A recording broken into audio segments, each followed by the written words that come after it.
The sun rises slowly over the eastern edge of the Nile, spreading a pale gold light across the mud brick houses and narrow alleys of a small Egyptian town. Long before the heat becomes heavy, the town is already awake. Donkeys bray softly, water jars are lifted and carried. Smoke drifts upward from clay ovens, where flatbread is baked for the morning meal. Among these early risers is a man whose daily routine places him somewhere between priest and craftsman, between healer and observer of suffering. He is a physician, known in his own language as a swand, and his work today will look very much like it did yesterday and the day before that. You follow him as he steps out into the early light. His linen garments are simple but clean, washed carefully to show both status and discipline. Cleanliness matters deeply in his profession, not only for practical reasons, but because illness is believed to be closely tied to purity and balance. Disease to him is not simply the failure of the body, but a disturbance in the order established by the gods. To treat the body is also to restore harmony between the physical world and the unseen forces that shape it. He walks toward the small room where he practices, a space attached to a temple complex or a large household, depending on the region. There are no sharp divisions between religion and medicine here. The physician has learned spells alongside anatomy, prayers alongside herbal mixtures. His education likely came through apprenticeship, copying texts and observing older practitioners as they treated wounds, fevers, and ailments of every kind. Some of his knowledge is written on papyrus scrolls, copied again and again over generations. Much of it is memorized. As the morning begins, the first patient arrives. A laborer with a swollen foot removes his sandal and waits quietly. The physician kneels, examining the foot with careful hands. He notes the warmth, the discoloration, the way the man winces when pressure is applied. The diagnosis is not rushed. The physician recalls passages from the Edwin Smith Papyrus, a text that outlines injuries and treatments with striking practicality. He also remembers the spiritual associations of swelling and pain, and quietly recites a short incantation meant to ward off malevolent forces. Treatment is a careful combination of observation and ritual. A poultice made from honey and crushed herbs is prepared. Honey is valued for its ability to prevent infection, though no one here uses that word. It is simply known to help wounds close and resist decay. The bandage is wrapped firmly, but not tightly. Instructions are given in a calm, steady voice. The patient listens closely. There is no expectation of instant recovery. Healing, like most things in this world, is slow. As the morning continues, others arrive. A woman with stomach pain, a child with a persistent cough, an elderly man whose joints ache from years of labor. The physician listens more than he speaks. Each complaint is weighed against experience and tradition. He does not see himself as a miracle worker. His role is to guide the body back toward balance, or when that fails, to ease suffering and prepare the patient for what may come. Between patients, the physician cleans his tools. Knives used for lancing boils or opening abscesses are washed carefully. Cleanliness is both practical and symbolic. Disorder invites illness, order invites health. This belief shapes every action, from the way bandages are folded to the way words are spoken during treatment. Outside, the day grows hotter, flies buzz. The sounds of work and commerce fill the air. Yet inside the small medical space, time moves differently. Each case demands patience. Each person brings a story that cannot be rushed. The physician is not wealthy, but he is respected. His role connects him to all levels of society, from laborers to local officials. As the sun reaches its highest point, he pauses briefly to eat a simple meal. Bread, beer, perhaps a few dates. Even this is part of his routine, a moment to restore his own strength before continuing. There is no clear boundary between his professional and personal life. Illness does not follow schedules, and he may be called at any hour.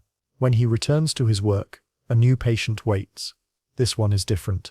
The symptoms are unclear, the cause uncertain. The physician listens, observes, and feels a familiar tension. Some illnesses resist understanding. Some do not follow known patterns or respond to known treatments. In these moments, knowledge feels fragile, and certainty slips away. As the afternoon light begins to soften, the physician prepares to decide his next steps. Will he rely on ritual, on remedies, or on simple observation and time? The choice matters, not only for the patient, but for his own sense of purpose in a world where knowledge is always incomplete. And as he considers what to do next, one question lingers quietly in his mind. How much of healing is skill, and how much is faith in the order of the world itself? The afternoon light softens as it filters through the open doorway of the physician's workspace. Dust drifts slowly in the air, illuminated by the sun, settling on rid mats and low wooden stools. The heat is steady now, no longer sharp, but heavy and persistent. This is the part of the day when fatigue sets in, when the body begins to resist effort, and yet the work continues. The physician turns his attention to the patient who arrived last, the one whose illness refuses to reveal itself easily. The man sits quietly, hands folded in his lap, eyes lowered. He is neither young nor old, dressed plainly, his skin marked by years of labor under the sun. He complains of weakness, of dizziness that comes without warning, of dreams that leave him restless and afraid. There is no visible wound, no swelling, no fever that can be easily measured by touch. For cases like this, the physician relies on both observation and tradition. He asks questions in a steady, almost ritualized way. When did the symptoms begin? What was eaten in the days before? Were there unusual dreams? Has the man recently experienced grief, fear, or conflict? In this world, emotional disturbance is not separate from physical illness. The heart, the mind, and the body are understood as deeply connected, each influencing the others. The physician listens carefully, nodding slowly. He has been trained to notice patterns others might overlook. Certain ailments, he knows, appear after periods of stress or disruption, a death in the family, a failed harvest, a sudden change in routine. These things disturb the inner balance that sustains health. He reaches for a small wooden box containing dried plants, roots, and resins. Each has been collected at a specific time, under specific conditions. Some were gathered at dawn, others at dusk. The timing matters. The natural world, in this understanding, is alive with rhythm, and medicine must move in harmony with it. As he prepares a mixture, he murmurs words passed down through generations. They are not spoken loudly, nor with dramatic emphasis. They are quiet, steady, meant as much for focus as for effect. The act of speaking them brings order to the moment, reminding both healer and patient that this process has been repeated countless times before. Outside, life continues at its unhurried pace. Children run past chasing one another, their laughter briefly cutting through the stillness. Somewhere nearby, a craftsman strikes metal, each blow echoing faintly. The river flows on, indifferent to individual concerns, yet essential to all of them. The physician administers the remedy carefully, instructing the man on how and when to take it. He explains what foods to avoid, which activities to limit, and when to return. His voice carries authority, but also restraint. He does not promise recovery. He cannot. Instead, he offers guidance, structure, and the comfort of being seen and heard. After the man leaves, the physician takes a moment to clean his hands and tools once more. This ritual is not only about hygiene, it is a way of marking the passage from one case to the next, of preventing the weight of one person's suffering from bleeding into another's care. Each patient deserves full attention, unclouded by what came before. As the afternoon deepens, the physician steps outside briefly. He looks toward the river, watching the slow movement of water that has shaped this land for generations. The Nile floods, recedes, and returns, bringing both destruction and renewal. In many ways, his own work mirrors this cycle. Illness comes, health returns, and life continues, altered but enduring. He reflects on the limits of his knowledge. For all the texts he has studied and all the remedies he has learned, there are moments when he can do nothing more than observe. Some patients recover against all expectations. Others decline despite careful treatment. These outcomes are recorded, not in written form, but in memory, shaping his understanding over time. As the day moves toward evening, a messenger arrives with news of another patient, someone of higher status who has fallen ill unexpectedly.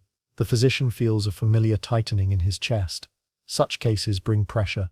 Success brings favor and security. Failure can damage reputation, or worse.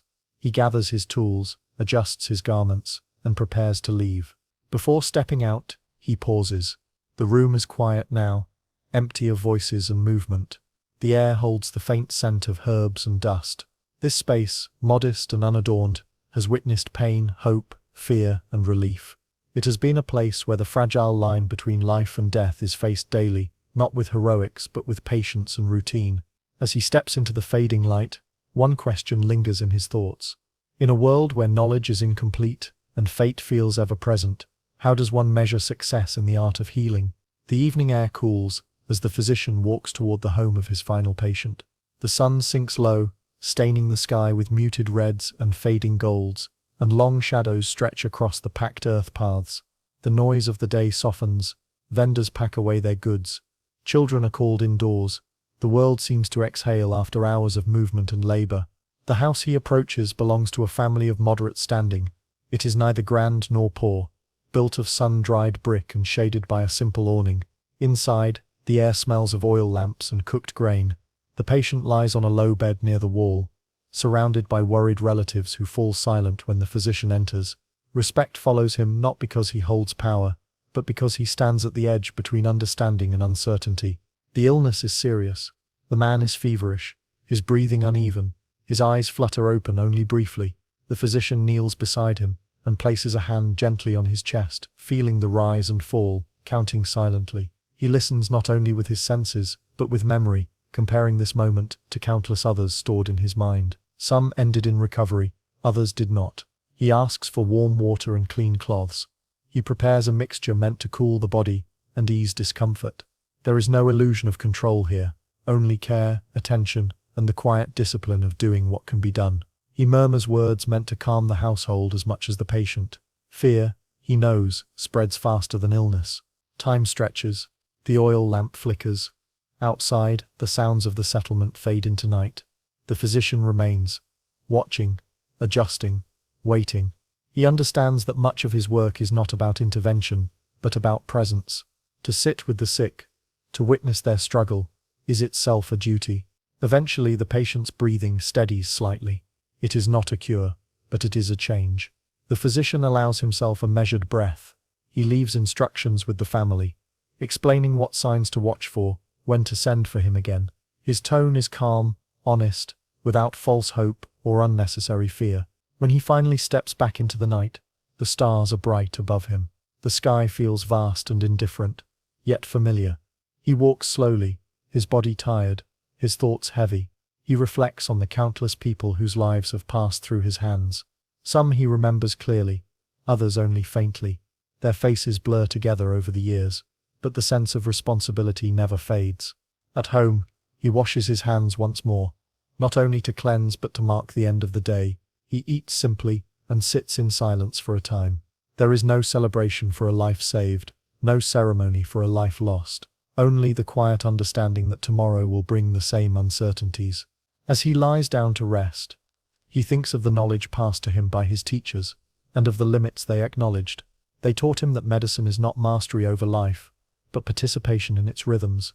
That to heal is often to accompany, not to control. That failure is not always a mistake, and success is rarely permanent. Sleep comes slowly. His thoughts drift to the river, to the endless flow of days and generations. Others before him have lived this same pattern, and others will follow. The tools may change, the words spoken may differ, but the core of the work remains unchanged. To stand beside another human being in a moment of vulnerability is a responsibility that stretches across time. In the quiet before sleep fully takes him, a final thought lingers. In a world shaped by uncertainty, perhaps the true measure of a healer is not how many lives he saves, but how faithfully he serves in the space between knowing and not knowing. And as the night deepens, the ancient world rests, carrying forward the quiet labor of those whose names are rarely remembered, yet whose work shaped the survival of generations to come.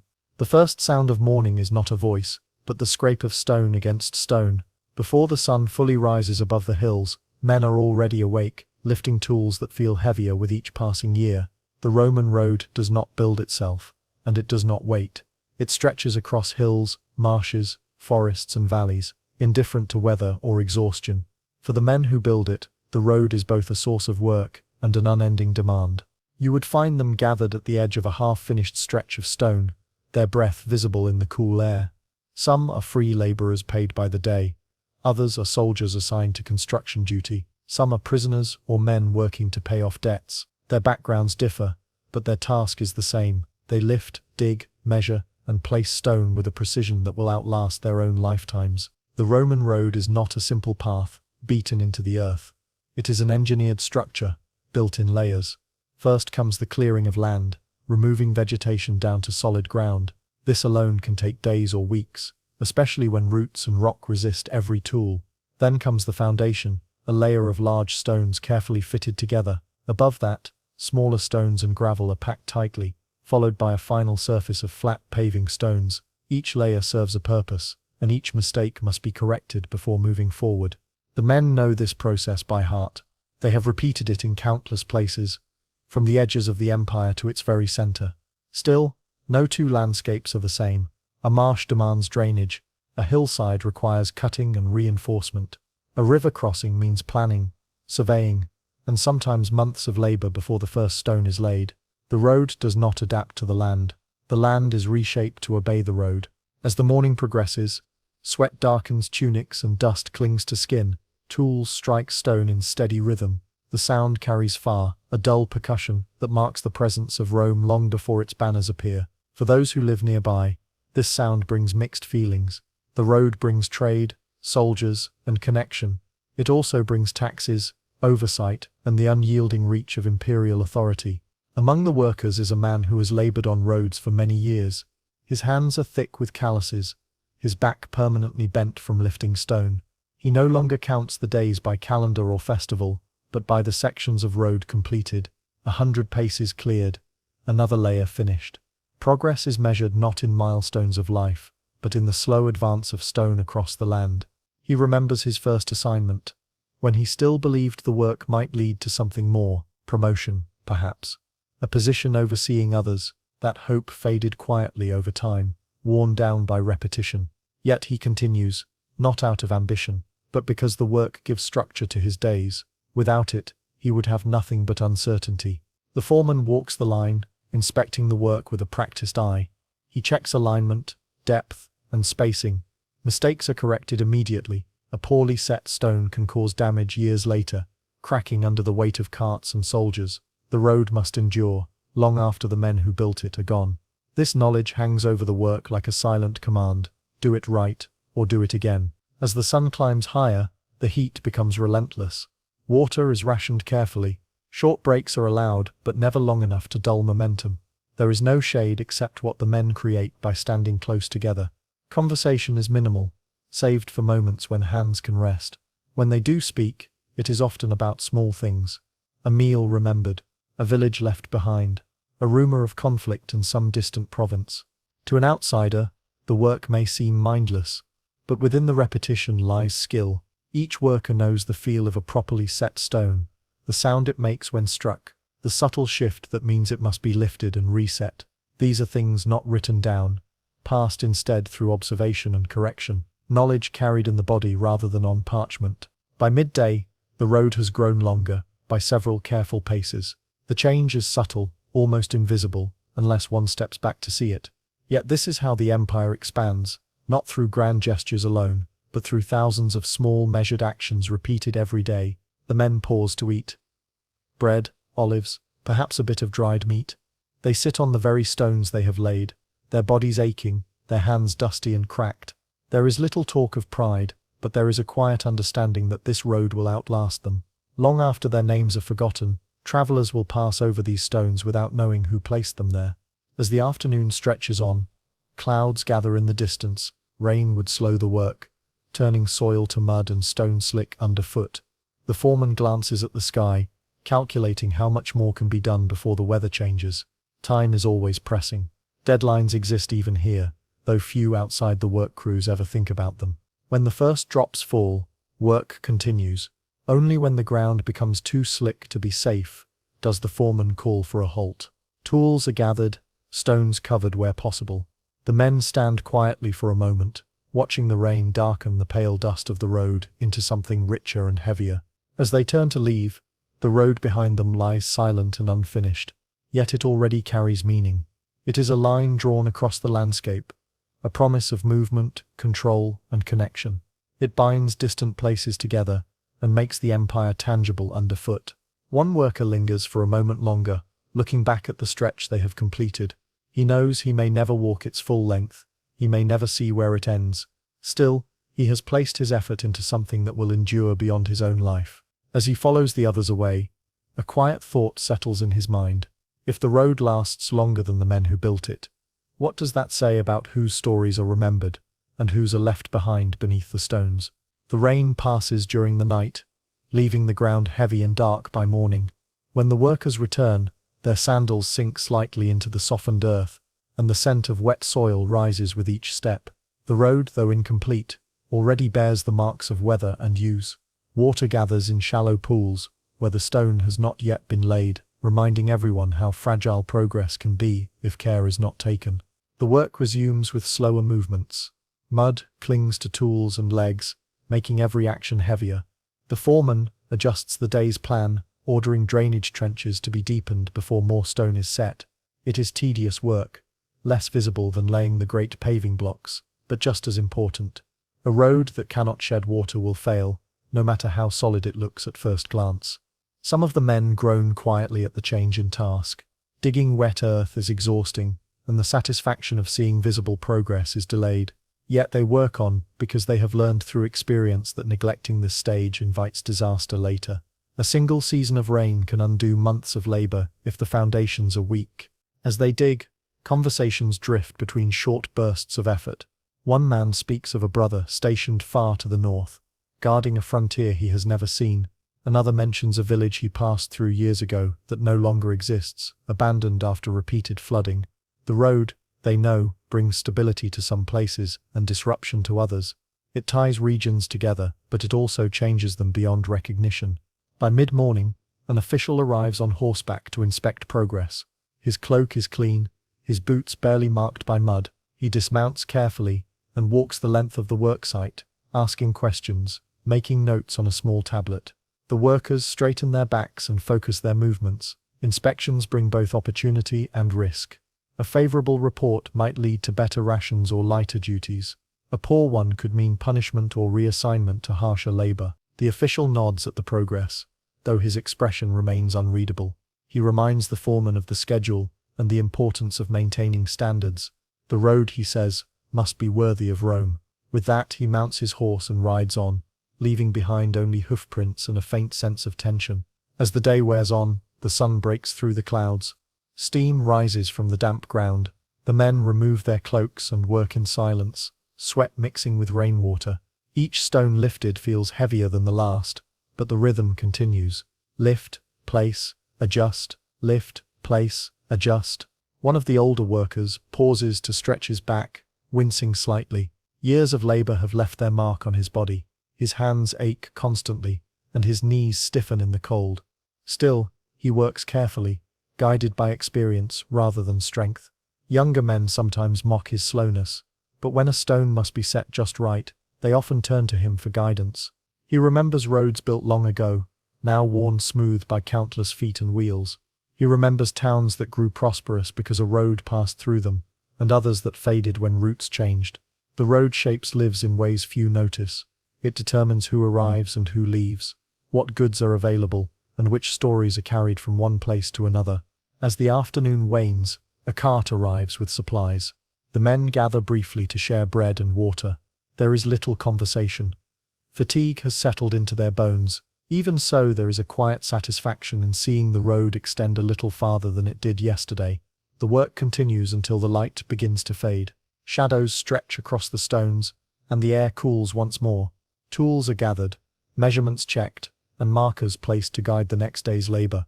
The road is still far from complete, but progress has been made, layer by careful layer. As the workers turn back toward their camp, the road lies silent behind them, stretching toward the horizon. It waits patiently, indifferent to the effort invested in it, yet entirely dependent on that effort for its existence. And as the men walk away, each carrying his own weariness and thoughts, one question remains unspoken but ever present. When the road is finished and the builders move on, who will remember the hands that shaped it, and who will decide what their labor was truly worth? The final stretch of work begins before dawn, when the air is still cool and the land feels briefly forgiving. The men rise from their rest with practiced movements, muscles stiff but familiar with the rhythm of effort.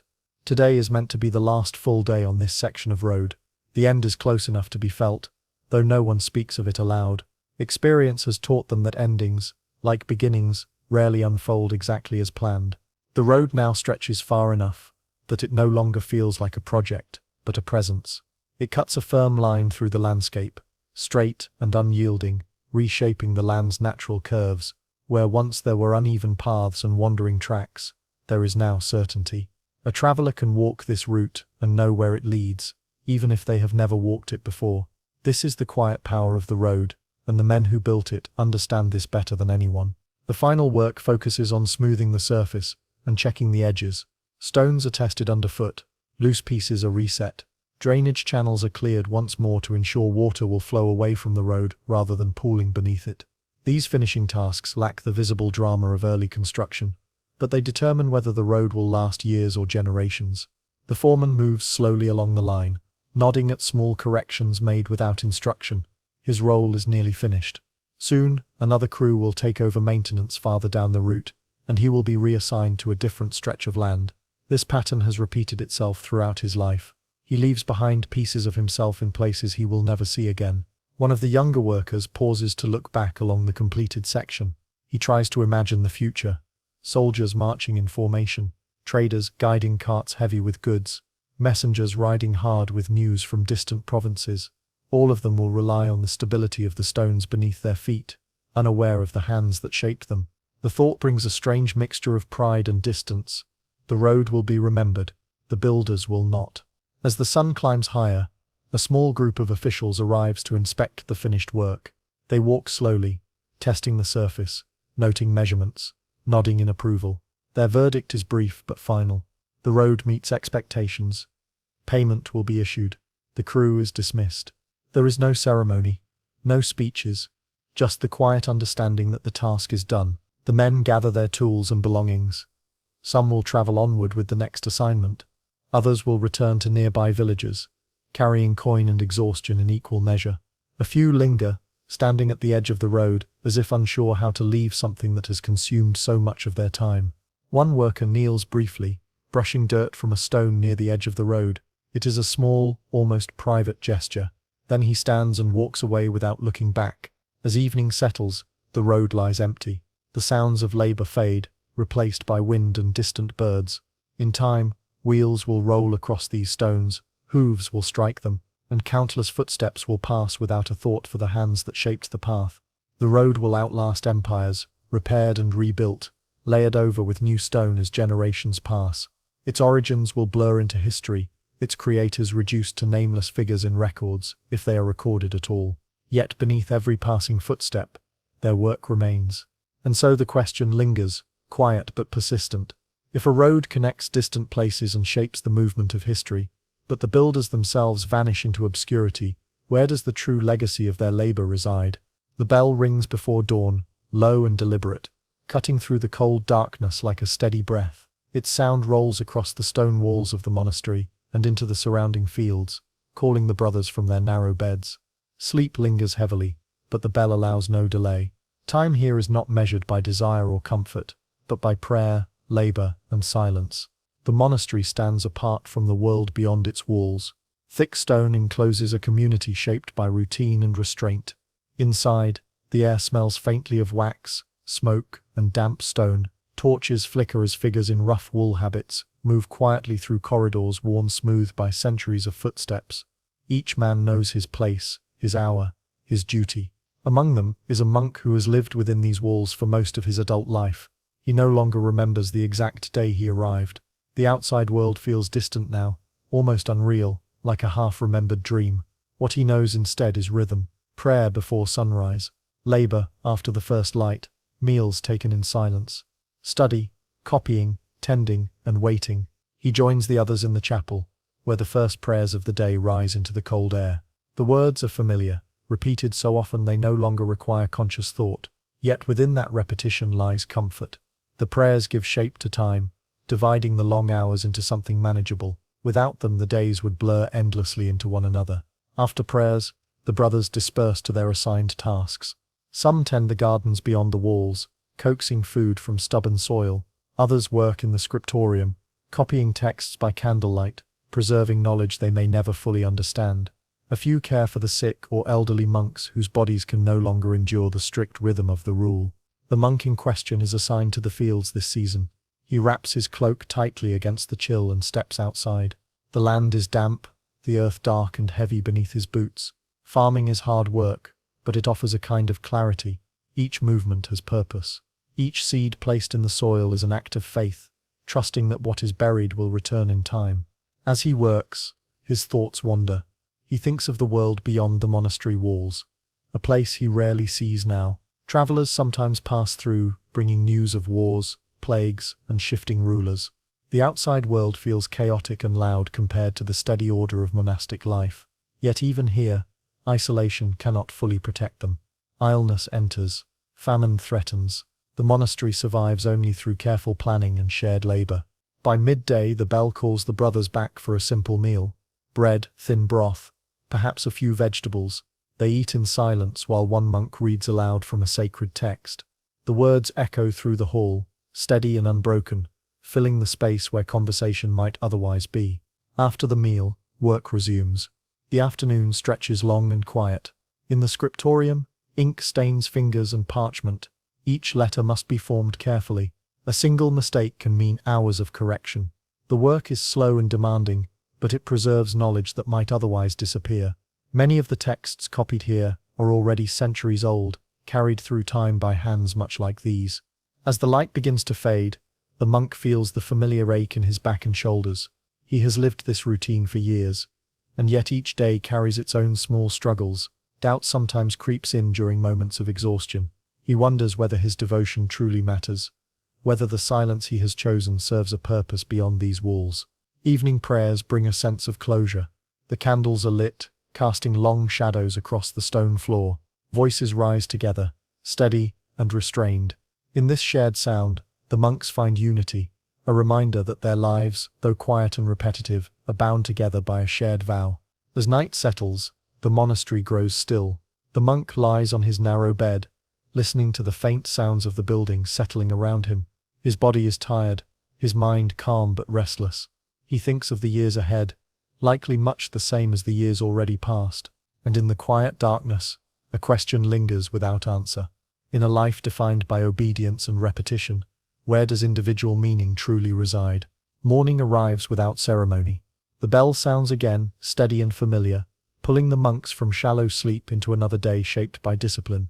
The air is colder now, carrying the faint smell of damp stone and old wood. As they rise, there is no rush, only a practiced rhythm that has settled into their bodies over years of repetition.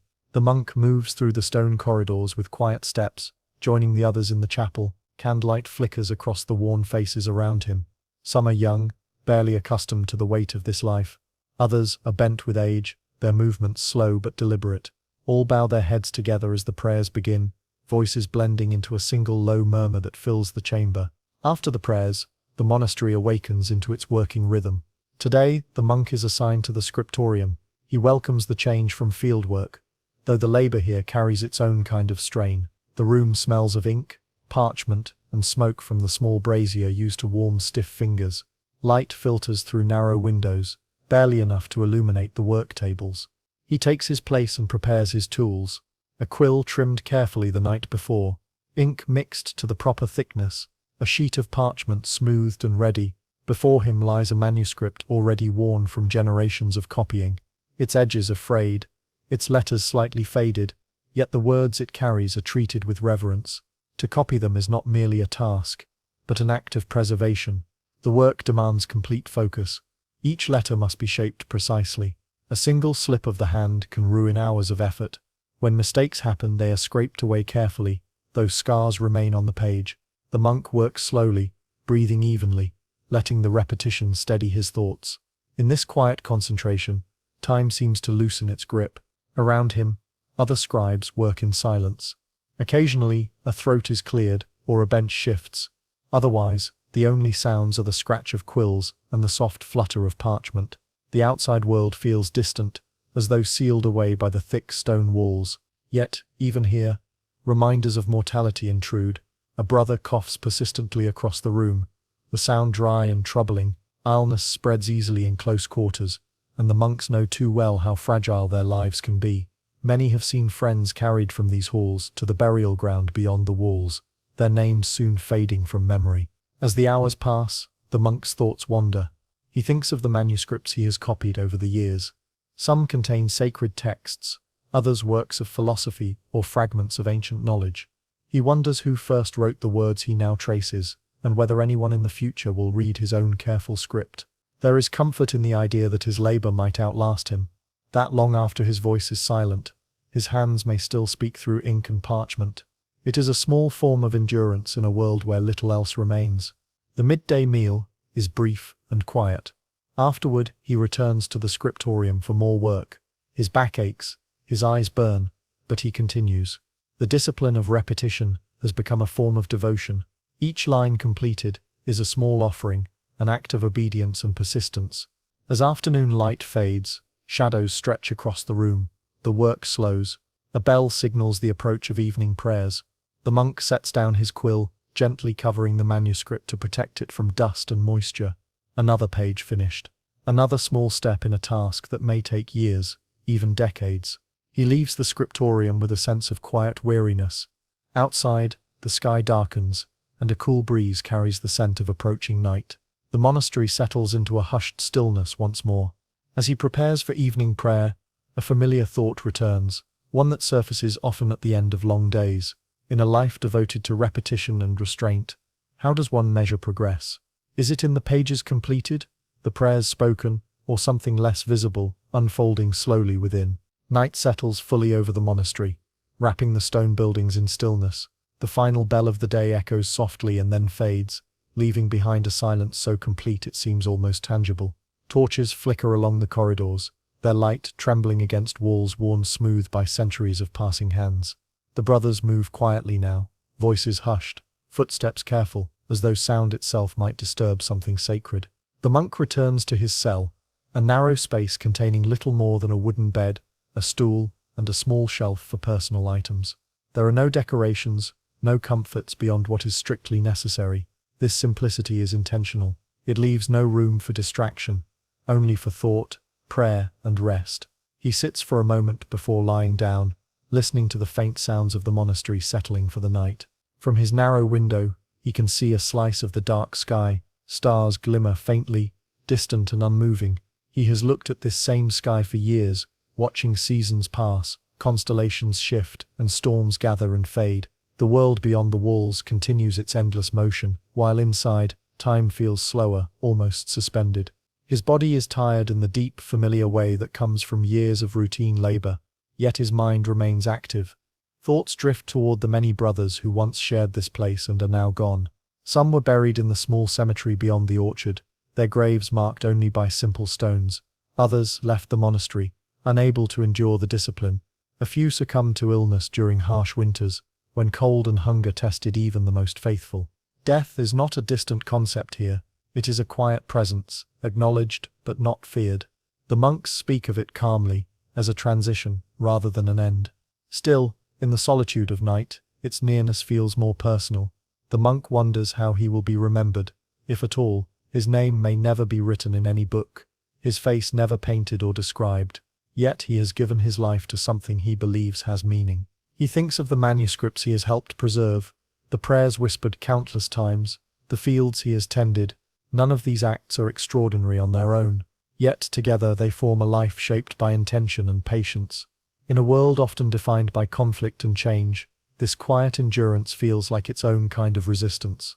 The monastery itself stands as proof of that endurance.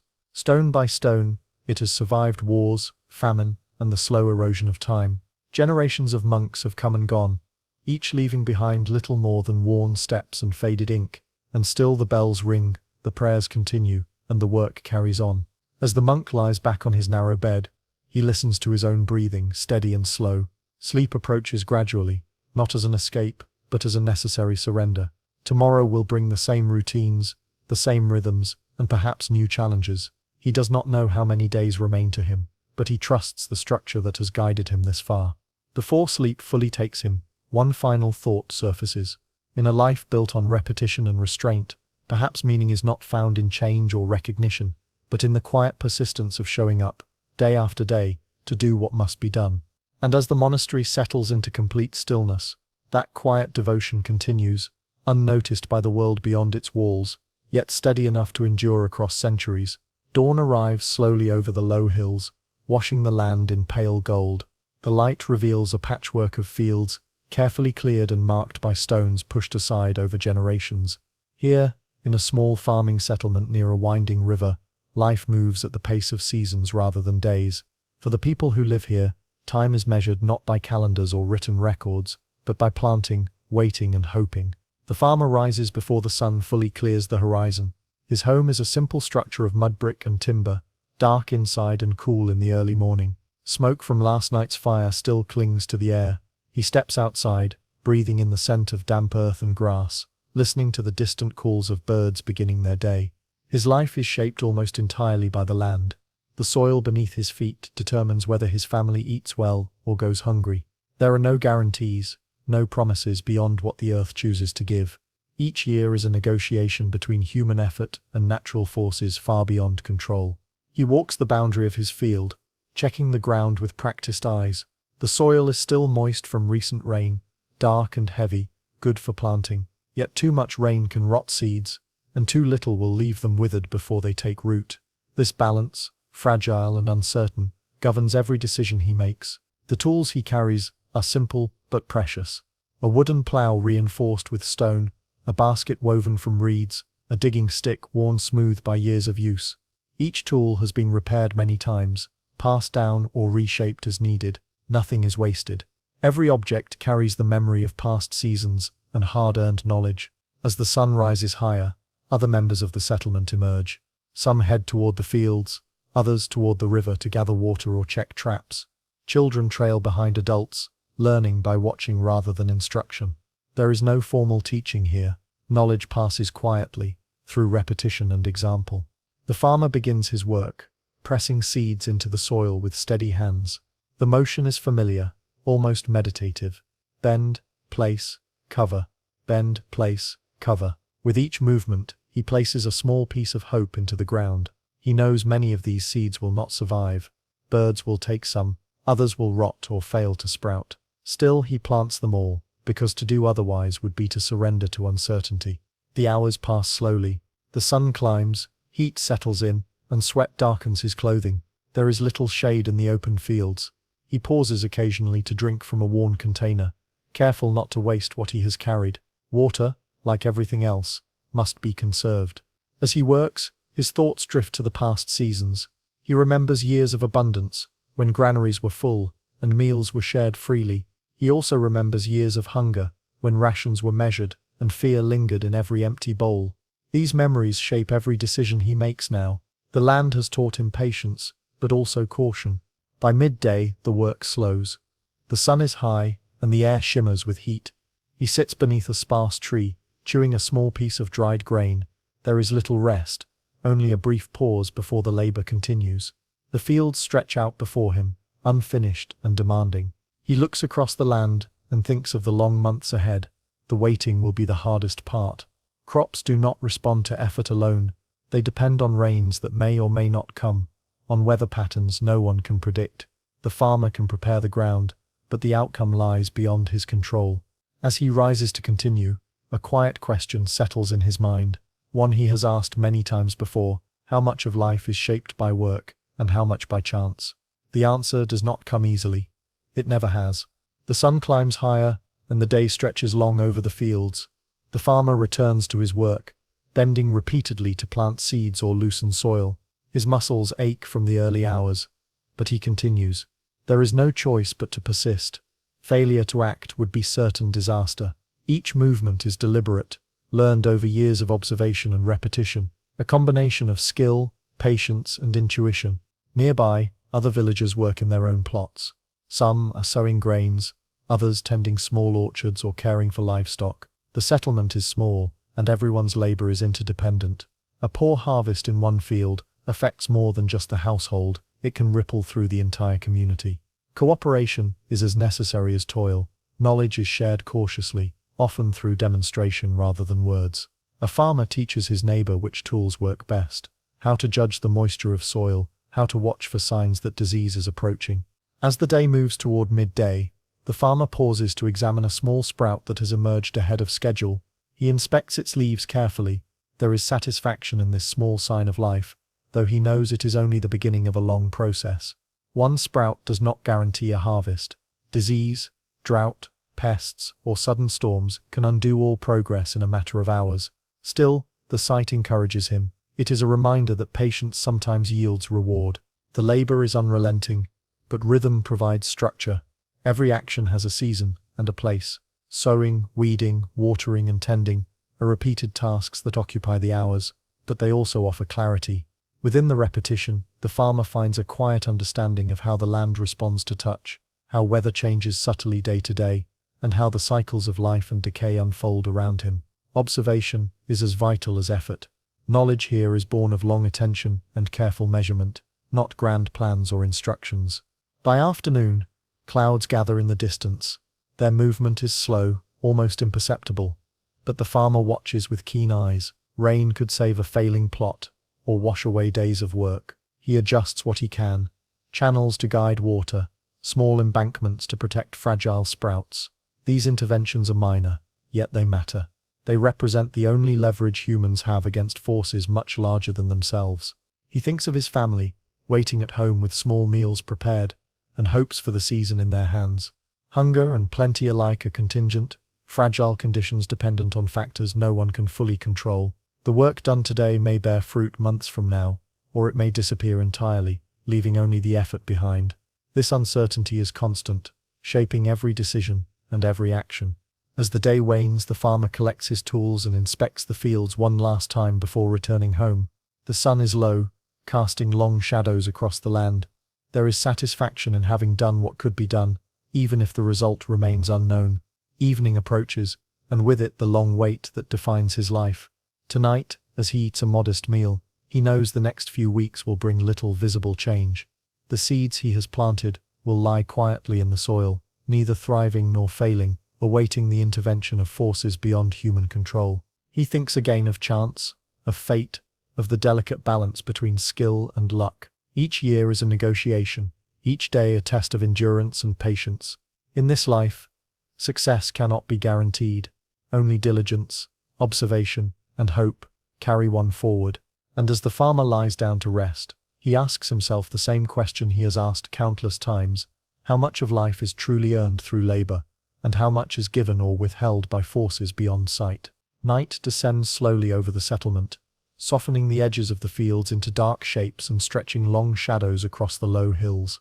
The farmer sits outside his home for a moment, watching the sky deepen from pale gold to dusky violet. Crickets begin their rhythmic song, and the river murmurs faintly in the distance. The day's work is done, yet the mind remains engaged with the land, with the crops, with the endless calculations of chance and effort. The farmer walks slowly through his fields, hands brushing over the tops of the young shoots. They are small now, fragile against wind, pests, and unpredictable weather. He examines the soil, checking moisture and texture, testing whether the sprouts have rooted securely. Every touch carries a mixture of care, hope, and caution. Though each day offers only incremental progress, these small observations are essential. They form the basis of understanding in a world without written records or formal measurement. Inside his home, the family prepares a modest evening meal: grain boiled with water, perhaps a few wild herbs gathered earlier in the week. The aroma is humble but sustaining. Conversation is minimal. There is an unspoken recognition that energy must be preserved for labor, and that much of life is shaped by what is not said: the careful observation, the waiting, the planning for the days ahead.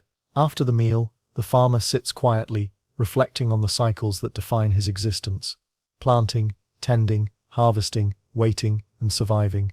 These are the true markers of time. Festivals, seasons, and celestial events are noted, but they serve as milestones rather than guarantees.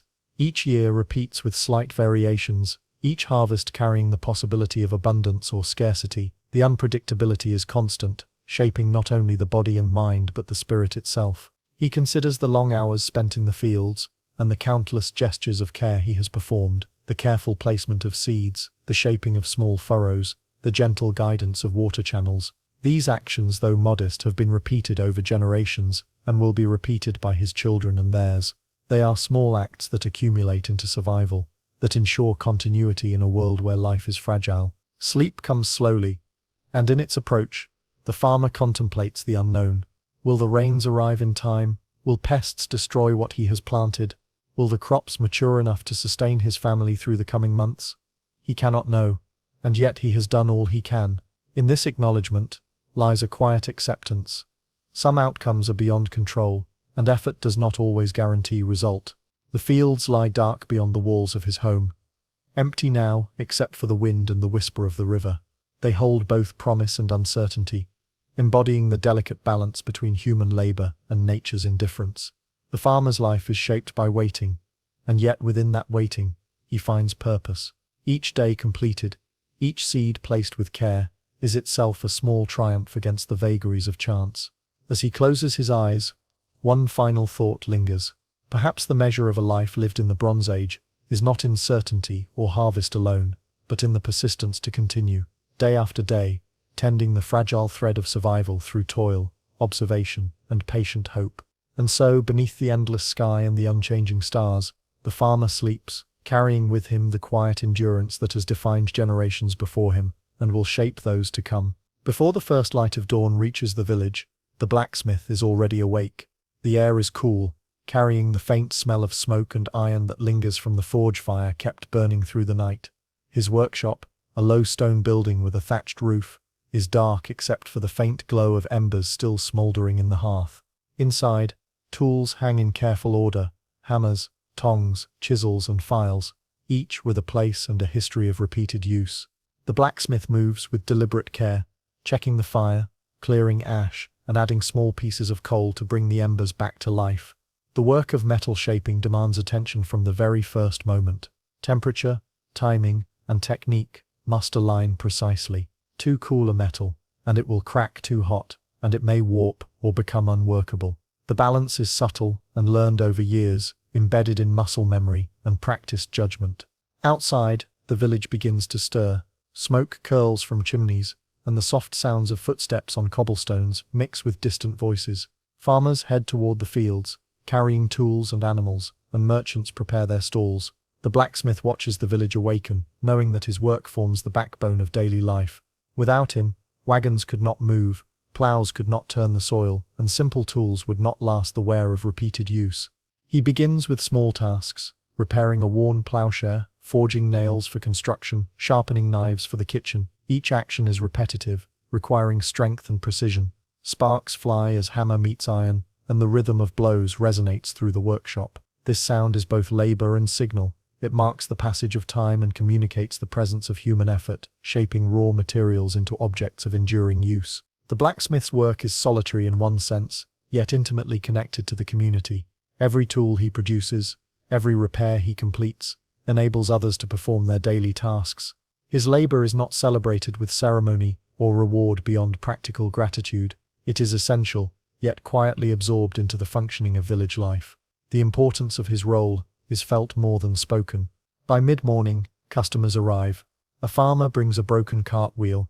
A housewife carries a kitchen knife dull with years of cutting. Each item is examined carefully, assessed for repair or replacement. The blacksmith does not rush. Precision and care are more valuable than speed. Even if that patience extends the working day, mistakes are costly. A poorly forged plow can ruin a season's sowing. A dull or misaligned blade can injure its user. Responsibility weighs on him, a quiet but constant presence. As he works, his thoughts drift briefly to the process itself. Metal does not forgive error easily, yet it also rewards careful attention. The transformation from raw iron to a useful object mirrors life in the village. Steady effort, attention to detail, and acceptance of limits produce results that endure. The skill required is learned slowly, through observation, repetition, and trial and error, passed from master to apprentice over decades. The heat in the workshop intensifies as the fire grows, pressing against the cool air of the morning. Sweat gathers on his brow, yet the work continues with a rhythm both exhausting and satisfying. Each strike of the hammer is a statement of persistence, shaping not only the metal but also the blacksmith's own sense of purpose. In this labor, he finds both identity and contribution, an invisible thread binding him to the lives of others. By late morning, the forge is busy with multiple projects. Sparks fly constantly, the hammering of iron creating a dull, relentless percussion. The blacksmith moves carefully between tasks, attentive to timing, temperature, and sequence. Each step is predictable, yet unpredictability always lurks. A flaw in the metal, a sudden misalignment, an urgent request from a villager that must be prioritized. He navigates these demands with quiet skill, balancing order and improvisation. As noon approaches, he pauses briefly to rest, drinking water and wiping his face with a cloth. The intensity of the morning has left his arms aching, but the work is far from complete. He surveys the forge and tools, noting progress and planning the next steps. Every object in process carries both practical utility and subtle lessons in patience and precision. As he resumes hammering, shaping a new piece of iron, a thought surfaces, familiar and persistent, in a life defined by constant labor and repetition. How does one measure achievement? Is it the number of tools produced, the durability of each item, or the quiet knowledge that one's work sustains a community? The answer is elusive, as subtle and enduring as the metal under his hands. The afternoon settles into a rhythm, the heat of the forge pressing against the blacksmith's body, and the air carrying the acrid smell of coal and burning iron. Each task requires focus, yet there is a familiarity in repetition that allows his mind to wander even as his hands continue their precise movements. He knows the weight of the hammer, the resilience of the iron, the sound that signals a perfect strike. This is work that rewards patience, repetition, and careful observation. A village farmer enters, carrying a plowshare worn thin by seasons of use. The blacksmith inspects it, feeling the metal and noting cracks invisible to an untrained eye. He murmurs instructions about what must be done, heating, shaping, and reinforcing. He moves with calm authority, balancing efficiency with meticulous care. Mistakes are costly, not only to the farmer's season, but potentially to lives dependent on these tools. The responsibility is ever present. Nearby, a young apprentice watches silently. He has been learning under the blacksmith's guidance for months. Today, he is allowed to handle a smaller hammer, striking gentle blows under careful supervision. The master's eyes flicker constantly, correcting pressure, angle, and timing. Instruction is never rushed. The young man learns not only the physical motions but the underlying patience required to endure hours of repetition without losing focus or purpose. The blacksmith considers the continuity of his work.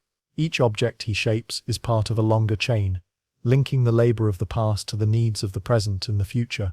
The iron in his hands may have been mined decades earlier, carried long distances, and shaped first in another forge. Now, he continues its transformation, embedding skill and care into its structure. The object will outlast him, serving others long after his presence is forgotten. Outside the workshop, the village moves with a different kind of rhythm. Farmers tend animals, merchants prepare goods, children play under the cautious eyes of elders. The blacksmith's forge provides essential support to all these activities, yet the villagers rarely pause to consider the effort required to make the tools, nails, and implements they use daily. This quiet labor is invisible in its ubiquity, necessary yet uncelebrated. By late afternoon, the heat of the day begins to ease. The forge remains active, but the intensity slows as the blacksmith surveys his progress. The repaired plowshare gleams, ready for the next day's work in the fields. Nails and knives lie organized on the bench, carefully arranged to prevent misplacement. The apprentice has completed his tasks, and the master offers brief praise, noting small improvements. This acknowledgement is quiet but meaningful, a reminder that skill grows slowly, nurtured by attention and repetition. The blacksmith reflects on the nature of his labor. In a world where wealth and status are concentrated in the hands of rulers and merchants, his life is shaped by steady, necessary work. It is neither glamorous nor highly esteemed beyond the local community, yet it sustains others in ways that endure far beyond a single day. Each hammer strike, each careful measurement, is a contribution to survival and order. As shadows lengthen across the village, the blacksmith begins to clean the forge and tools, laying them in careful order for the night. Each item is attended to, for negligence here can compound problems in the next day's labor. This attention to detail, seemingly minor, is essential for maintaining both efficiency and safety. Before leaving the workshop, he steps outside for a moment, feeling the cool evening air on his skin. The village is quieting. Smoke from other homes curls lazily upward. He watches the fading light reflect on the fields beyond, knowing that his labor will help ensure that the villagers can work, eat, and live another day. There is satisfaction in this knowledge, though it is measured and quiet, not loudly celebrated. As he prepares for the evening, one thought persists, returning with familiar insistence, in a life defined by repetition, by work that is essential yet often unseen. Where does one find meaning? Is it in the endurance of the labor itself, in the skill preserved and passed on, or in the subtle ways one's work shapes the lives of others without acknowledgement? The question lingers, unanswered, even as the day comes to a close. Night has fallen over the village, and the forge lies silent, its embers cooling to faint orange glows. The blacksmith sits outside his workshop for a few moments, listening to the faint murmur of the river and the distant lowing of animals returning to pens. The air is cooler now, carrying the smell of smoke mixed with the earthiness of the surrounding fields. The day's labor is complete, yet its impact lingers quietly, threaded through the village like an invisible pulse. Inside, the tools are carefully arranged, cleaned, and maintained. Hammers rest on racks, tongs lie beside the firebox, and chisels are lined neatly on the workbench. Each instrument bears marks of past use, a record of countless strikes and careful handling. Their wear is a testament to both the craft and the time invested in mastering it. The blacksmith knows that neglect here can undo hours of work tomorrow. Discipline and care extend beyond shaping iron. They shape the rhythm of life itself. The apprentice is nearby, carefully inspecting his own work. He has learned not only to strike and shape metal, but to understand the patience that underlies the craft. The master watches quietly, noting subtle improvements in steadiness and control. The teaching here is slow and unspoken at times, embedded in repetition, example, and attention to minute detail. Skill is not inherited, it is absorbed through experience and discipline. As the village grows quieter, the blacksmith reflects on the broader significance of his labor. The iron objects he produces or repairs sustain the lives of others. A repaired plow allows a farmer to sow fields efficiently. A sharpened knife ensures food is prepared safely. Nails and hinges make homes functional and secure. None of these accomplishments are publicly celebrated, yet they are essential, forming the invisible framework upon which daily life depends. The quiet persistence of his work feels almost meditative. Each hammer strike, each careful placement of iron upon iron, is a repetition that both shapes and preserves. In this slow, deliberate labor, the blacksmith finds continuity, a connection between past, present, and future. He is one link in a chain of makers stretching back generations, each contributing to survival and stability in subtle, indispensable ways. Night deepens. Stars emerge above the thatched roofs, distant and unchanging. The blacksmith looks up, considering the passage of time. He may never see the full scope of the impact of his work. Travelers, merchants, and villagers will use the tools he has forged, yet few will know who crafted them. Names fade, labor persists. Objects endure beyond their makers, shaping lives in ways that escape notice but are nevertheless profound. Finally, he rests on the wooden bench outside the workshop, the weight of the day pressing gently upon his body. Reflection comes naturally in these quiet hours. The satisfaction of work is not measured in recognition or accolades, but in the knowledge that, through patience, precision, and diligence, he has contributed to the continuation of life around him. As sleep begins to approach, a thought lingers quietly, persistent yet unresolved. If a life is defined by repetitive, essential labor that goes largely unnoticed, is its value determined by its visibility, or by the enduring effects it leaves behind? The blacksmith's hands will rest tonight, but the impact of their work continues quietly in every field tilled, every meal prepared, and every structure made stronger for their touch. Before the sun reaches the village, the mill begins its quiet rhythm. The sound of water striking the wheel, steady and unchanging, marks the passage of time more accurately than any bell or sundial. The miller rises before dawn, moving through his small stone home adjacent to the wheelhouse. His hands are already roughened by years of labor, and his mind is tuned to the constant hum of machinery that will define his day. The mill is more than a workplace. It is the heartbeat of the community. Villagers rely on it for the transformation of grain into flour, the very basis of daily sustenance. Without it, bread cannot be baked, porridge cannot be prepared, and the rhythm of meals across the village falters. The miller's role is invisible in its necessity, yet entirely essential. He dresses in simple clothing, a linen tunic and woolen cloak, and moves to inspect the wheel. Water flows steadily from the sluice, turning the paddles in a relentless cycle. The sound is comforting, a constant companion, yet it carries with it the weight of responsibility. If the wheel jams, the grindstone dulls, or the water flow falters, the village feels the consequences immediately. The grindstones themselves are enormous, circular slabs of stone, carefully balanced and regularly sharpened. The miller knows every imperfection, every tiny groove and flaw. He adjusts the grain hopper, checks the speed of rotation, and ensures that the flour produced is consistent. Imperfectly ground flour can ruin bread or porridge, wasting weeks of effort and grain. Precision and attention to detail are not optional. They are survival. As the morning advances, the first villagers arrive, carrying sacks of wheat, barley, or rye. They place them carefully at the edge of the hopper, and the miller weighs, inspects, and adjusts each batch. His hands move with practiced efficiency, guiding the grain into the stones, monitoring the consistency, and ensuring that nothing is wasted. The sound of grinding fills the room, blending with the roar of water, creating a constant backdrop that is both tiring and hypnotic. Work is repetitive, but never entirely predictable. Each batch of grain behaves differently, depending on moisture, age, and type. The miller must constantly adapt, applying subtle adjustments to pressure and flow. Mistakes are costly, not only for the village, but for his own reputation. Villagers may grumble if flour is poor, yet they rely on his skill daily and return regardless, because no one else can perform this work with the same consistency. By midday, the miller pauses briefly, wiping sweat from his brow and drinking from a water skin. He watches the wheel turn and the grains fall, reflecting on the strange rhythm of his life. Each day is much the same: inspection, grinding, repair, and supervision. There is little variation, little excitement, yet this constancy sustains the community in ways invisible but vital. Children sometimes peek through the door, curious about the process. They watch the wheel spin and the stones grind, fascinated by the unceasing motion. The miller allows them to observe, offering small explanations in quiet tones. He understands that knowledge is passed on slowly, through observation and repetition. Just as he learned from his own father, the work itself is a living classroom, teaching patience, responsibility, and the delicate balance between human effort and natural forces. As afternoon approaches, the water slows slightly, a temporary effect of upstream flow changes. The miller adjusts sluices and paddles carefully, aware that the slightest miscalculation can interrupt the rhythm.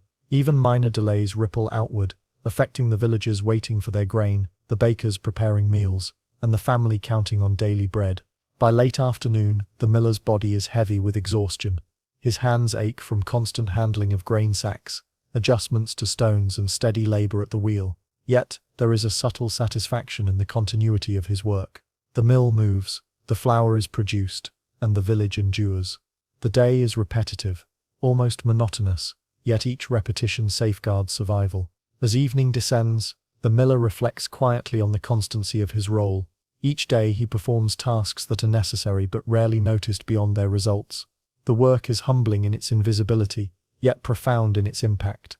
He wonders, as he often does, whether life measured in routine and essential labor carries meaning beyond the immediate outcomes, and if the subtle threads of influence he weaves through the village are ever truly appreciated.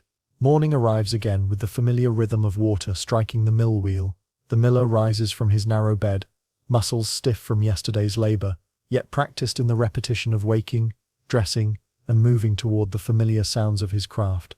The world outside remains largely unchanged, but the small village depends entirely on the unceasing motion of the wheel inside his mill. Its reliability shapes the lives of all who live nearby. The miller enters the wheelhouse, checking the sluices and inspecting the stones. The water flows steadily, turning the wheel with the persistent patience that mirrors his own routine. He adjusts the grain hopper, monitoring the descent of each handful of wheat. Tiny variations in moisture or density require constant attention. A batch ground too coarsely or too finely could render weeks of effort useless, forcing families to subsist on less. The first villagers begin to arrive, carrying sacks filled with barley, oats, or wheat. Each approach the miller cautiously, aware of the delicate balance between grain and grinding stone. The miller weighs, inspects, and organizes the grain with quiet efficiency. His movements are deliberate, honed over decades of experience. Precision is paramount. Mistakes ripple outward, affecting more than just the immediate batch. The community relies on his skill, even if few understand the intricacies of the work. An apprentice works alongside him, carrying small amounts of grain or assisting with minor adjustments.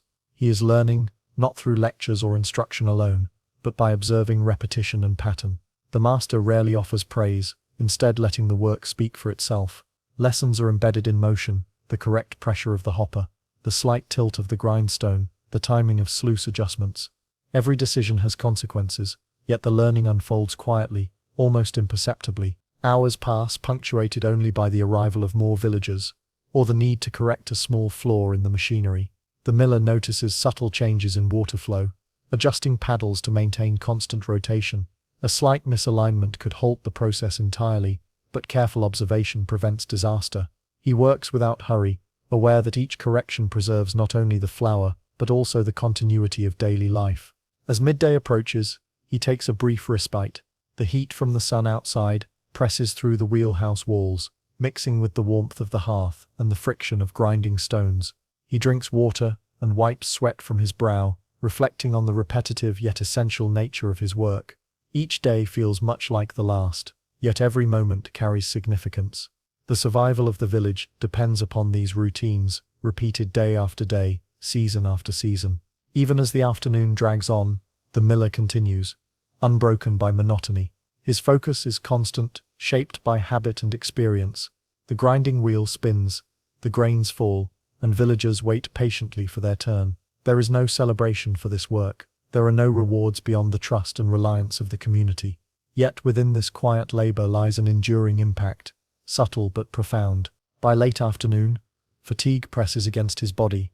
Arms ache, back stiffens, and shoulders grow heavy, yet the miller persists. Each batch of flour is a small triumph, a demonstration of patience, precision, and endurance. He is acutely aware that his labor, though largely invisible, sustains the lives and routines of countless others. As evening approaches and shadows lengthen across the village, the miller begins closing the mill for the day. The wheel slows as sluices are adjusted, stones are cleaned, and tools arranged for tomorrow. He moves deliberately, knowing that even small oversights can have lasting consequences. In the quiet moments before night falls, he reflects again on the uncelebrated, essential work of his life. He has measured time not in days or years but in grains ground, in families fed, and in continuity maintained.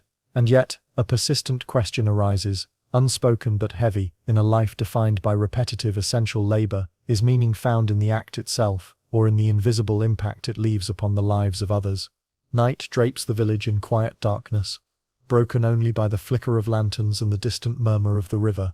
Inside the mill, the wheel lies still, water flowing gently through its sluices, resting in preparation for another day. The miller steps back from the workbench and the stones, his body aching but accustomed to the demands of labor that never truly ends. The day's work is complete, yet the impact of his labor continues quietly. Flour now rests in sacks ready for villagers to collect, for bakers to transform into bread, for families to sustain themselves. Each grain that has passed through the wheel carries not only nourishment, but also the meticulous care, knowledge, and patience of the miller's hands. The village relies upon him in ways that are rarely acknowledged but utterly necessary. He checks the mechanisms one last time, adjusting paddles and sluices, ensuring the wheel will turn smoothly come morning. Even the smallest oversight could disrupt the process, yet years of experience have honed his attention to a precise balance. Tools are cleaned, stones inspected, and the mill house is left orderly. Every step is deliberate, a quiet testament to the careful diligence that defines his life. The miller pauses by the window, looking out over the fields now hidden in shadow. The river glints faintly, reflecting moonlight. The village is still, smoke from chimneys curls slowly upward. Children sleep, farmers rest, and families rely on his work without knowing the full extent of its necessity. It is this unseen impact that defines his contribution, invisible, essential, and enduring. His apprentice sits nearby, reviewing the day's work, learning not only technique but also the patient rhythm of essential labor. Knowledge is passed, not with words alone, but with observation and repeated practice. The miller understands that his role extends beyond the daily grind. It is a quiet transmission of skill, an invisible thread connecting generations. Sitting down on a worn bench, the miller reflects on the repetitive, unglamorous nature of his life. Each day mirrors the last, yet each carries its own subtle variations and small victories. The flow of water, the consistency of flour, the smooth turning of the wheel, all are outcomes of patient attention and repeated effort. In a world without luxury or recognition, survival is measured in these small, precise acts. Sleep begins to claim him, and he lies down, muscles sore, yet body accustomed to exertion. His thoughts linger on the invisible network of dependence that surrounds him. Families nourished, fields worked, daily life sustained.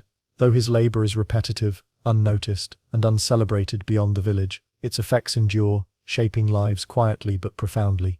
As darkness settles fully and the village sleeps, one final reflection emerges. In a life defined by endless, essential labor, meaning may not be found in visibility or recognition, but in the continuity, reliability, and endurance of the work itself. The millers' hands rest, but the impact of their labor continues, quietly sustaining the village, shaping survival, and passing lessons across generations. Before dawn breaks over the misty river, fishermen already stir along the banks. Their small wooden boats rock gently in the cold, dark water, tied with ropes frayed from years of use. Nets lie coiled neatly in each vessel, and baskets rest along the shore, ready to hold the day's catch. The air is damp and sharp, carrying the faint scent of mud and riverweed, a constant companion for those whose lives are shaped by the tides and the patience required to endure them. The fishermen rise with deliberate care, performing the same sequence of tasks they have followed for years, checking nets for tears, untangling lines, inspecting hooks, and preparing bait. Each motion is precise, born from repeated experience, as errors can mean hours of wasted labor or a day's lost catch. Their hands are roughened by rope, knives, and repeated contact with fish, and their minds are attuned to subtle shifts in the water and wind. Life on the river is defined by routine and vigilance. Every day carries the same patterns, yet small variations demand attention. A sudden change in current, a shadow beneath the water, or the smell of approaching rain can alter the day's work. Success depends not only on skill but on careful observation and a deep understanding of the river's rhythms. As the first light glimmers on the water, the fishermen push their boats from the bank, the oars cutting through the still surface. The movement is quiet and methodical, practiced over countless repetitions. Each stroke propels the vessel forward, while conserving energy for the long hours ahead. There is no room for haste. A mistake can tangle nets, damage gear, or lose valuable time. Once in position, the nets are lowered into the water with precision, weighted to sink evenly, and positioned according to the fisherman's knowledge of seasonal patterns and fish behavior. The men work in silence, communicating only when necessary, relying on experience rather than conversation. Each net set is a calculated act of hope, a wager against chance, weather, and the unpredictability of the river itself. Hours pass slowly as they wait. The fishermen remain vigilant, eyes scanning the water for signs of life. Their bodies ache from sitting and leaning, yet motionlessness is a necessary part of the day's labor. Patience is their constant companion. Small tasks occupy their hands, mending lines, adjusting weights, checking the condition of their boats. These repetitive actions anchor the long hours, keeping minds focused while waiting for the river to yield its bounty. The village depends on their labor, though recognition is quiet and understated. Fish provide sustenance and income, and a bad catch can ripple across the community, affecting meals, trade, and the livelihoods of families dependent on the river's bounty. The work is essential yet largely invisible in its subtlety. Each success or failure shapes daily life, often without acknowledgement beyond the immediate results. As midday approaches, the sun rises higher, and the mist begins to burn away. The fisherman's patience is tested again, the weight of uncertainty pressing against them. Some nets have heavy resistance, promising a catch. Others remain light, disappointing, despite effort and skill. The balance between skill, preparation, and chance governs the day, and the men accept it with quiet endurance. As the river flows steadily beneath them, one question begins to settle in their minds, persistent and unspoken, in a life defined by endless waiting, repetition, and dependence on forces beyond control. What measure of meaning exists? Is it in the fish they bring home, the skill they preserve, or in the very act of showing up, day after day, to do work that sustains the lives of others? The afternoon stretches slowly over the river, sunlight dancing on the rippling water, illuminating small eddies and currents. The fishermen remain in their boats, eyes fixed on the nets submerged beneath the surface. The river moves with its own rhythm, indifferent to human effort, carrying both promise and disappointment in equal measure. Every pull of a net reveals more than fish. It reveals the delicate balance of skill, chance, and timing. The men check their nets methodically, lifting them just enough to gauge the weight of what lies within. Occasionally, a net comes up heavy, full of fish wriggling and flopping, their scales glinting in the sun. Other times, the nets yield only water and debris, the disappointment silent but tangible. Experience teaches them not to despair after a poor haul, for the river is unpredictable, and patience is as necessary as effort. Between checks, the fishermen occupy themselves with minor tasks. Lines are untangled, small tiers are repaired with careful knots, and baskets are rearranged to make room for a larger catch. Each movement is deliberate, practiced, and efficient. Repetition dominates the day, yet within it lies a quiet rhythm that both sustains and guides them. The labor is invisible to outsiders, yet every action is essential to survival. Occasionally the wind shifts, carrying subtle changes in scent or sound across the river. The fishermen lean forward, eyes narrowing, noting ripples or reflections that signal fish moving beneath the surface. These signs are fleeting, almost imperceptible, yet they guide decisions where to move the boat, which net to check next, or when to pause and observe. The river demands constant attention. Ignoring its subtle cues can render hours of work fruitless. The men work together in a quiet coordination, rarely speaking except to signal immediate needs. Their communication is minimal, relying on gestures and shared understanding. Years of experience have tuned them to each other's movements, forming an unspoken system of efficiency. The catch depends not only on individual skill but on collective awareness, each man adjusting to the actions of his companions and the changing flow of the river. As the sun rises higher, fatigue presses on their bodies. Arms ache from lifting nets, shoulders strain from long hours of rowing, and backs stiffen from prolonged sitting. Yet the fishermen persist, motivated by necessity and the quiet knowledge that the village depends on their work. The effort is exhausting, but it is also familiar, and within the repetition lies a form of endurance that defines their lives. By late afternoon, the river yields its final bounty. Nets are drawn up heavier than earlier in the day, promising some measure of sustenance and trade. Each fish is removed carefully, measured, and placed into baskets. The task is tedious and repetitive, yet essential. Even as they grow weary, the fishermen continue methodically, ensuring no spoilage or loss. Their diligence ensures survival, both for themselves and the village that depends on the river's yield. As the boats are rowed back toward the shore, the men reflect quietly on the day's labor. There is satisfaction in a sufficient catch, yet it is tempered by the constant awareness of uncertainty. The river will return tomorrow with new challenges, and the work must begin again. Each day is a cycle of effort, observation, and endurance, shaped as much by chance as by skill. A question lingers in the minds of the fishermen, as it always does. In a life defined by waiting, repetition, and dependence on forces beyond control, how is purpose measured? Is it in the fish hauled, the skill refined, or the persistence itself, the quiet presence of labor that sustains others unseen? Evening settles over the river, painting the water in muted shades of grey and silver. The fishermen glide toward the shore, their boats heavy with the day's catch. Nets are folded and hung to dry, oars are stacked neatly, and baskets are carried to the village for sorting and sale. The rhythm of labor, which has defined the day, begins to slow, replaced by the quiet reflection that accompanies the closing of another cycle. The village depends on their work, though acknowledgement is subtle. Families gather the fish for meals, bakers prepare dried fish for trade, and merchants carry portions to nearby towns. Each step is made possible by the tireless patience and careful attention of the men who have spent hours observing, adjusting, and repeating actions that might appear mundane to an outsider. The significance of their labor is in its persistence and reliability, not in recognition or praise. The fishermen sit briefly on the riverbank, resting their arms and shoulders. The water continues its endless motion, indifferent to effort or fatigue. They reflect on the subtle lessons of the day, the necessity of patience, the importance of careful observation, and the quiet endurance required to navigate both the river and life itself. Success is measured not by grandeur, but by sufficient yield, preserved equipment, and the continuity of survival. They speak little, exchanging only essential observations or minor humor, for the day has demanded focus and restraint. Conversation is scarce, replaced by the quiet satisfaction of work completed. The repetition, though tiring, has provided structure, a rhythm that shapes their bodies and minds alike. Each motion, each adjustment, each haul of the net contributes to the ongoing survival of the community, even if the labor itself is largely unseen. As darkness deepens, lanterns flicker along the village streets. The fishermen carry their baskets to storage, counting and arranging the fish to prevent spoilage. The care taken is meticulous. Even small errors can have consequences.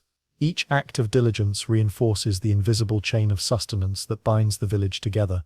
Finally, the men rest, their muscles aching, minds reflecting on the day's quiet victories and failures. They understand that tomorrow will demand the same endurance, patience, and attention to detail. The river, like life, is constant and unpredictable, offering sustenance or frustration in equal measure. Success depends not on control, but on persistence, observation, and quiet labor repeated day after day. As sleep approaches, A persistent thought lingers in a life dictated by the subtle balance of skill, patience, and chance. Is meaning found in the results of labor, in the endurance it demands, or simply in the act of showing up day after day, sustaining not only oneself, but the lives of others? The fishermen rest, yet the impact of their quiet toil continues, shaping the survival and rhythm of the village in ways both profound and largely invisible.